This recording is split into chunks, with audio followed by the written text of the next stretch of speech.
Mayın 13-də gözlənilən hava şəraiti açıqlanıb. Milli Hidrometeorologiya Xidmətindən Lent AZ-da verilən məlumata görə Bakıda və Abşeron yarımadasında hava şəraitinin dəyişkən buludlu olacağı, arabir tutulacağı, əsasən yağmursuz keçəcəyi gözlənilir.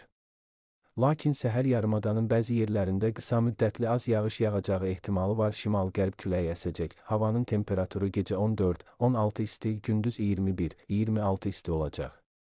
Atmosfer təzyiqi normadan aşağı 754 mm civə sütunu olacaq. Nisbi rütubət gecə 70-75, gündüz 55-60 olacaq. Azərbaycanın rayonlarında bəzi yerlərdə arabir yağıntılı olacağı, şimşək çaxacağı gözlənilir.